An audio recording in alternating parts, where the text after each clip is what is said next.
Globalisasi membuat informasi, budaya, dan gaya hidup menyebar lebih cepat dari sebelumnya. Perubahan besar ini berdampak langsung pada cara masyarakat Indonesia mengambil keputusan dengan musyawarah. Halo semuanya, saya Ananda Regina, dan pada video ini kami akan membahas implementasi dan tantangan sila keempat Pancasila di era globalisasi. Sila keempat mengajarkan musyawarah, kebijaksanaan, dan kedaulatan rakyat. Tapi bagaimana nilai-nilai ini diwujud di era digital dan budaya global? Mari kita mulai pembahasan. Bagian pertama adalah musyawarah untuk mufakat. Musyawarah untuk mufakat ini adalah cara kita mengambil keputusan bersama melalui diskusi, bukan paksaan ataupun voting. Contohnya, di lingkungan keluarga, musyawarah menentukan tujuan di liburan, semua anggota diberi kesempatan berbicara. Di sekolah, rapat OSIS membahas acara sekolah dengan mendengarkan aspirasi tiap kelas.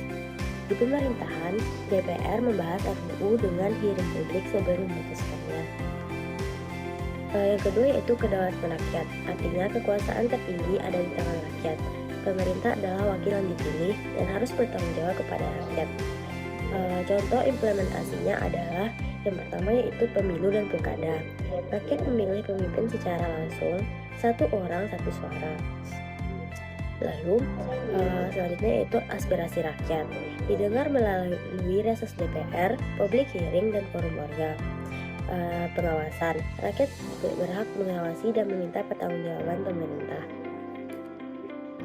Yang ketiga yaitu hikmat kebijaksanaan. Keputusan harus diambil dengan bijak, menggunakan akal sehat, pertimbangan matang, dan hati nurani. Contohnya yaitu ketika hakim memutuskan perkara dengan menimbang bukti dan keadilan, bukan perasaan pribadi. Lalu kepala desa memutuskan prioritas pembangunan setelah mendengar kebutuhan warga. Setelah itu yaitu guru memberikan sanksi kepada siswa dengan mempertimbangkan kondisi dan tujuan pendidikan. Yang ketiga, dampak negatif hoax dan ujaran kebencian terhadap permusyawaratan.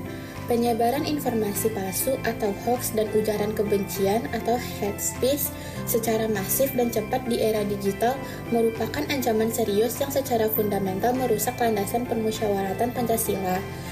A. Merusak hikmat kebijaksanaan atau rasionalitas. Prinsip permusyawaratan menuntut pengambilan keputusan berdasarkan fakta dan akal sehat atau hikmat kebijaksanaan. Pertama, hoax menyebarkan kebohongan dan distorsi fakta, sehingga masyarakat membuat keputusan atau menyuarakan pendapat yang didasarkan pada informasi yang salah.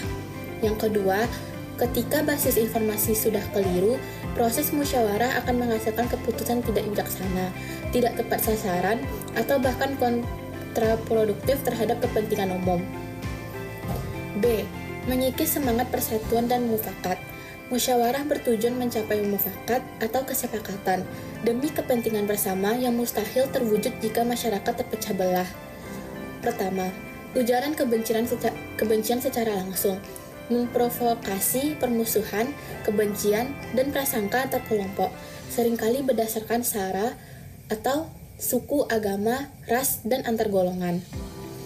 Yang kedua, hal ini menciptakan polarisasi dan ketidakpercayaan yang mendalam di tengah masyarakat. Yang ketiga, dalam kondisi penuh kebencian dan perpecahan, musyawarah tidak lagi menjadi wadah untuk mencari mufakat, melainkan medan perang untuk memaksakan kehendak dan memperlebar jurang perpecahan.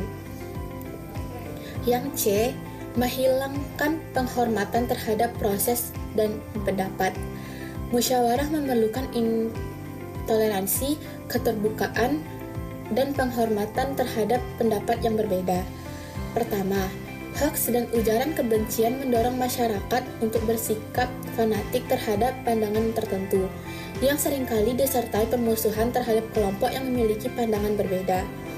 Kedua, hal ini menyebabkan penghilangkan empati dan ketidaksediaan untuk mendengarkan atau mempertimbangkan sudut pandang orang lain, yang merupakan esensi dari musyawarah.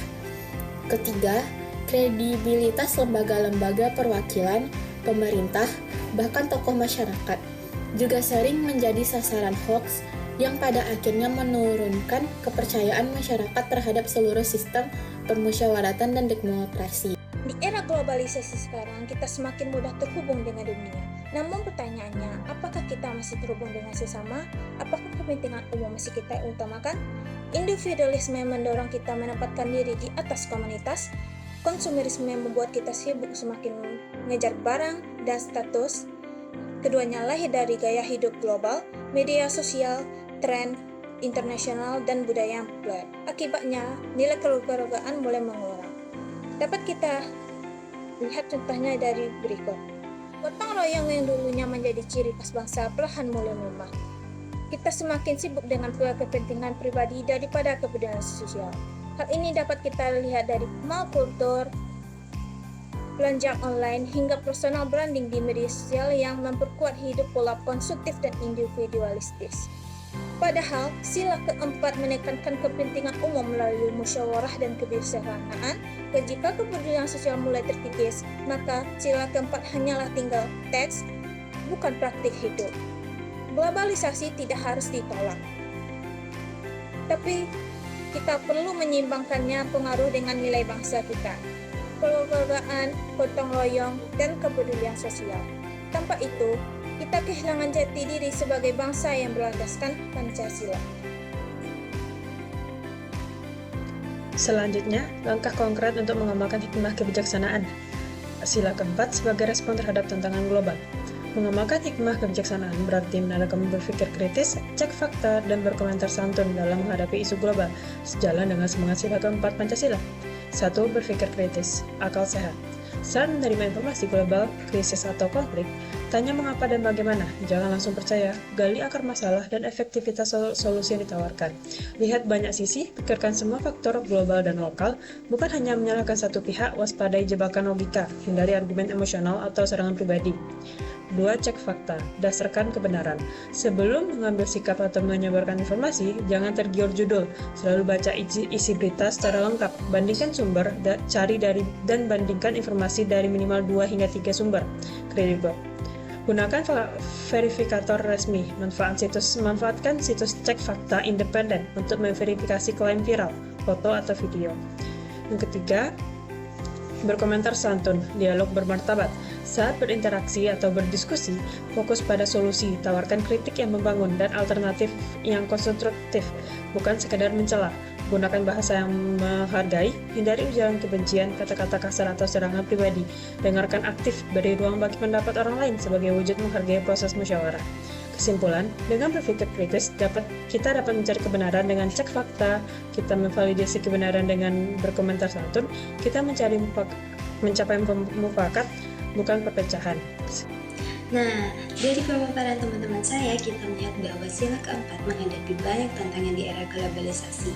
Hoaks dan ujaran kebencian merusak rasionalitas dan persatuan, individualisme dan konsumerisme mengikis gotong royong dan kepedulian sosial, musyawarah, kedaulatan rakyat, dan kebijakan tetap menjadi pedoman demokrasi Indonesia. Solusi praktis seperti cek fakta, berpikir kritis, dan etika digital penting diterapkan. Globalisasi tidak harus ditolak. Yang penting adalah menyaringnya dengan nilai Pancasila. Saya Ananda Trigina, terima kasih sudah menonton. Sampai jumpa.